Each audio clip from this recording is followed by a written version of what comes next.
Good morning, student.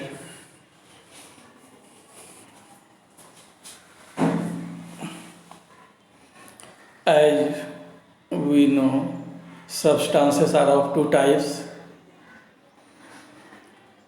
pure substance and impure substance. Pure substances are elements and compounds. Impure substances are mixture. A mixture is a mixture consists of two or more pure substances mixed together without any chemical reaction. For example, air. It is a mixture of oxygen and nitrogen mainly. Our blood is also a mixture uh, of different components. Drinking water is also a mixture. Brass, bronze, stainless steel, all they are mixture. In this chapter, we will focus on liquid solution and their properties. First, we will discuss what is solution, classification of solution, strength or concentration of solution, then vapor pressure and Raoult's law. Solution. A solution is a homogeneous mixture of two or more substances. For example, salt dissolved in water, sugar dissolved in water, etc. Classification of solution. First, what is binary solution? A solution containing two components are called binary solution, and the substances present in a solution are called components. So, solution consists of two components, solvent and solute.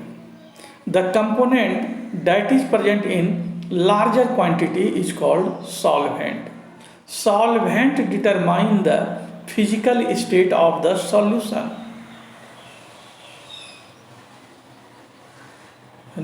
Other such components which is present in lesser quantity is called solute.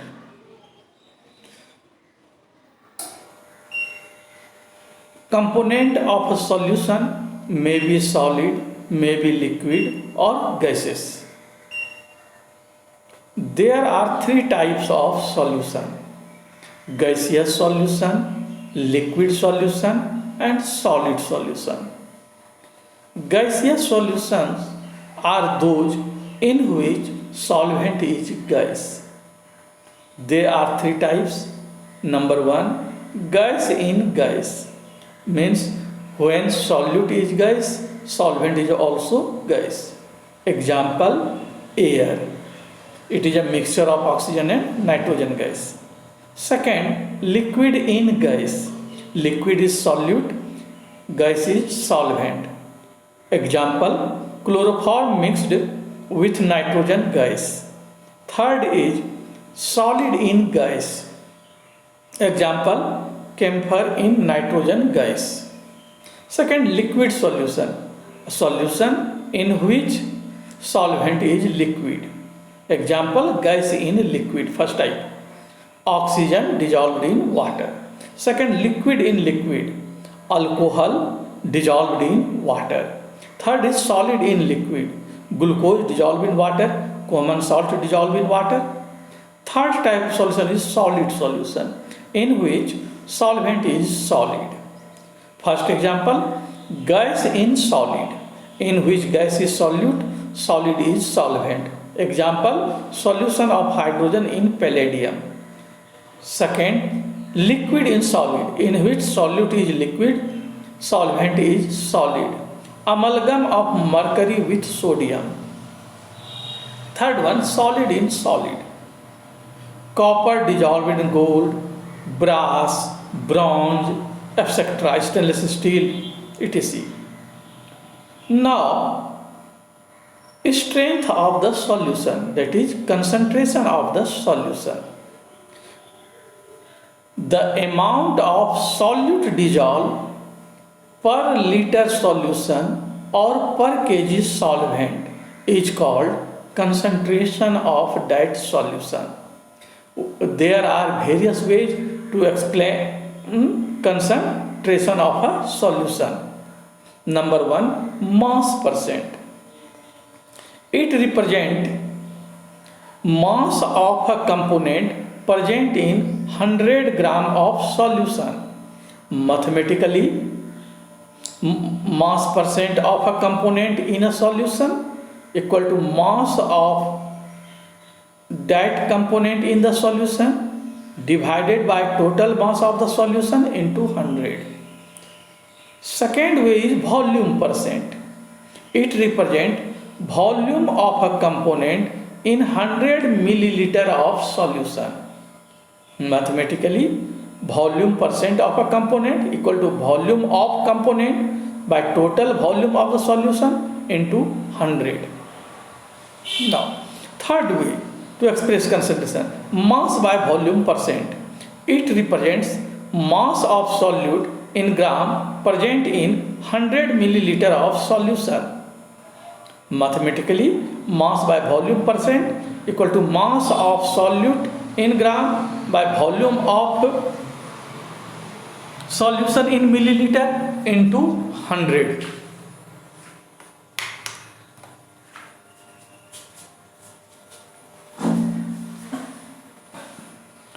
Fourth one is your part per million. ppm equal to number of parts of the component by total number of all the components of the solution into 10 to the power 6. Concentration in ppm can be expressed as mass to mass, volume to volume and mass to volume. Next one is your mole fraction. It is denoted by X. Mole fraction of a component in a solution is the ratio of the number of moles of that component by total number of moles of all the components in the solution. For example, in a binary solution, if number of moles of A and B are Na and Nb, then mole fraction of A, that is Xa, equal to number of moles of A by total number of moles, that is Na by Na plus Nb. Similarly, mole fraction of component B equal to number of moles of B by total number of moles in the solution, that is Nb by Na plus Nb. Here one thing you should know, maximum value of mole fraction is unity. If a substance is pure, its mole fraction is 1. Substance means solvent is pure, its mole fraction is 1. If in a binary solution, mole fraction of both component, sum of the mole fraction of both component will be 1. If a solution contains 3 components, A, B and C, then sum of mole fraction of A and B and C will be equal to 1. Now, sixth way to express concentration is molarity. It is denoted by capital M, defined as the number of moles of solute dissolved per liter solution.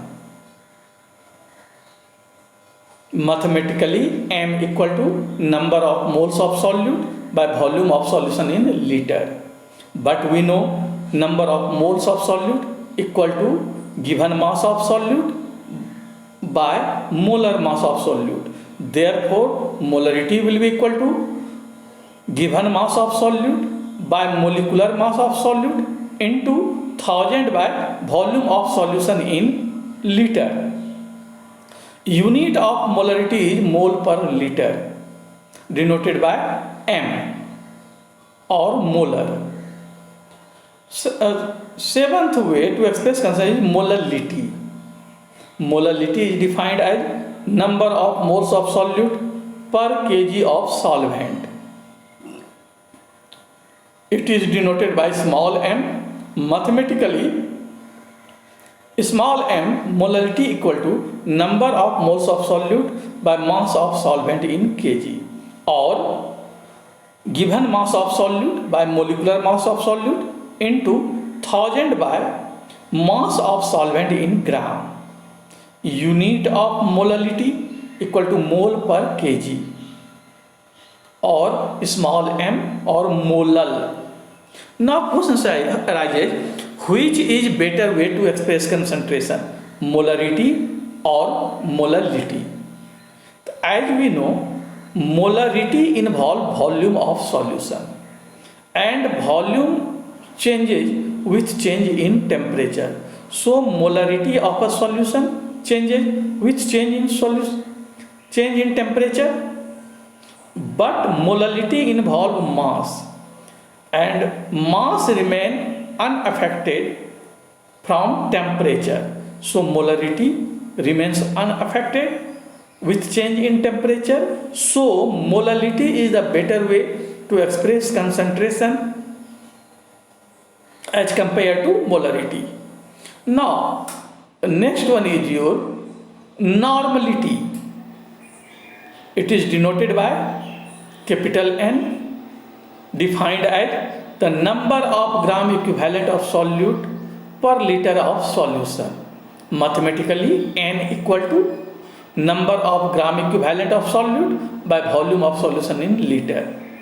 Here number of gram equivalent equal to given mass of the solute by equivalent mass of the solute. Here equivalent mass equal to molecular mass by valency of the factor. Now dilution law. Suppose you have a solution having molarity M1, volume V1. Now you add water to make the volume V2. Then what will be molarity of the solution after dilution? Okay, so if a solution is diluted by adding solvent to it, then amount of solute remain constant, and we can write M1 V1 equal to M2 V2, or N1 V1 equal to N2 V2. Now relation between molarity and normality. Molarity equal to Z into molarity, where Z is the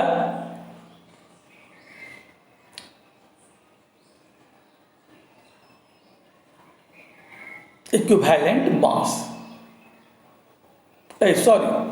Molarity equal to Z into normality, है ना, molecular mass into normality, or normality equal to equivalent mass into molarity. Now we have to discuss Raoult's law. Before to discuss Raoult's law, it is necessary to know vapor pressure.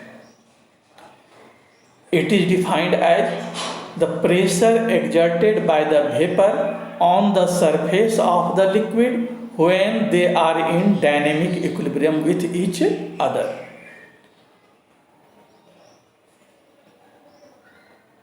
For example, we take a container partially filled with water and cover the mouth and heat.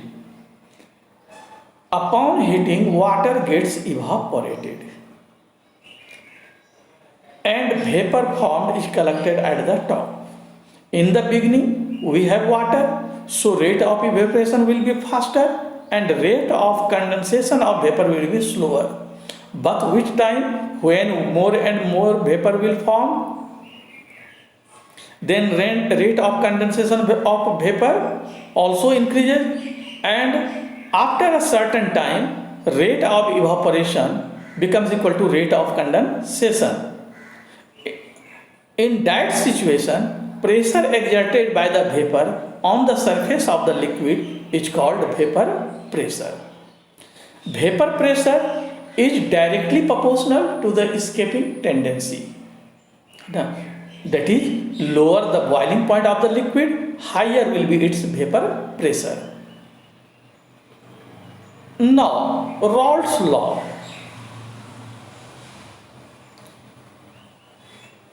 Raoult's law for a solution.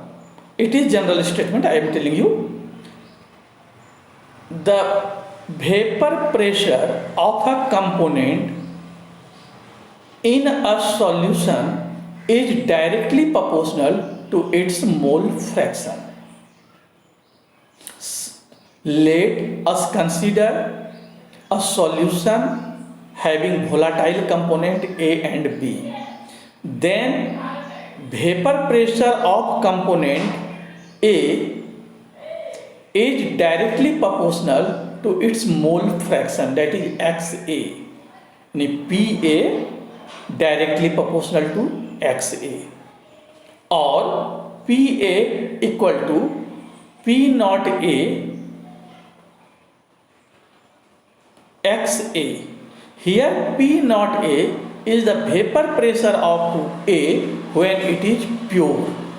Similarly, for the second component,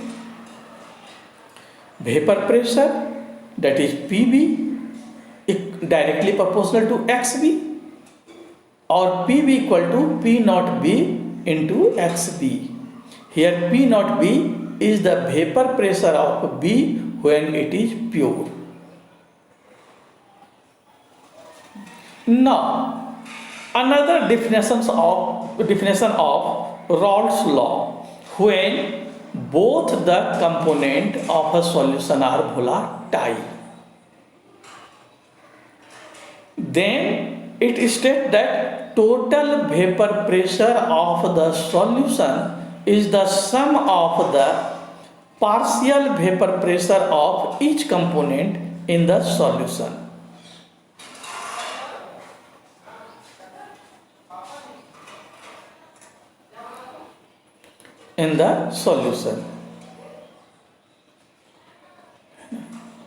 Okay, that is P total equal to PA plus PB, or P total equal to P naught A XA plus P naught B XB.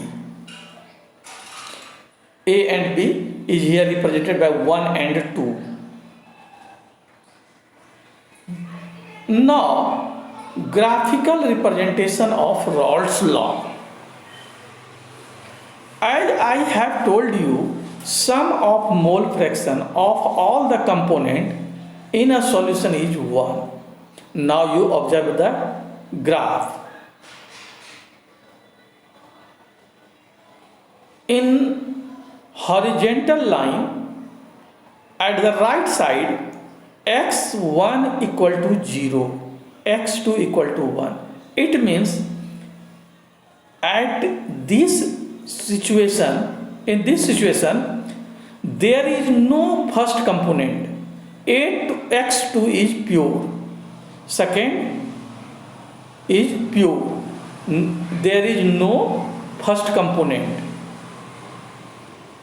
Now, when we move left slowly and slowly, value of x1 increases, that of x2 decreases, and at the end x1 becomes 1, its maximum value, x2 becomes 0.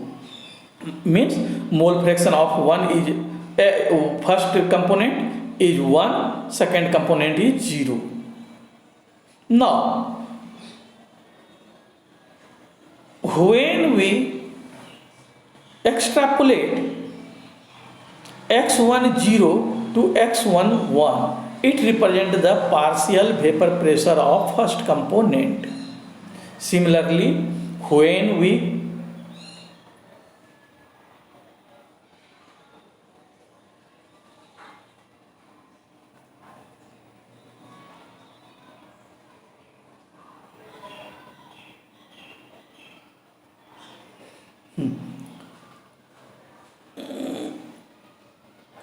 draw a line from x2 equal to 0 toward x2 equal to 1, we get the partial vapor pressure of second components. Here P1 naught represent vapor pressure of first component when it is pure, and P2 naught represent partial vapor pressure of some second component when it is pure. Now when we meet P1 naught and P2 naught, this line gives the total pressure of the partial pressure of the solution, that is PA plus PB. Now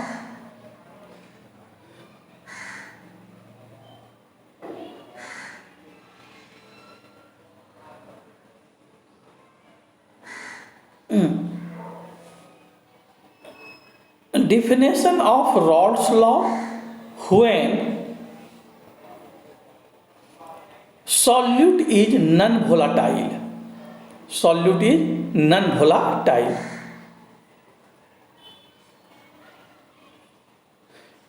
If a non-volatile solute is added to a solvent at a given temperature, the number of solvent molecule escaping from the surface is correspondingly reduced. Thus, the vapor pressure is also reduced. Because when we add non-volatile solute in a volatile solvent, some of the surface area is covered by the non-volatile solute. As a result, vapor pressure gets reduced. In that situation, we define Raoult's law as: for any solution, the partial vapor pressure of each volatile component in the solution is directly proportional to its mole fraction. है ना? That is P1 directly proportional to x1 or P1 equal to P01 x1, because second component is non-volatile. Now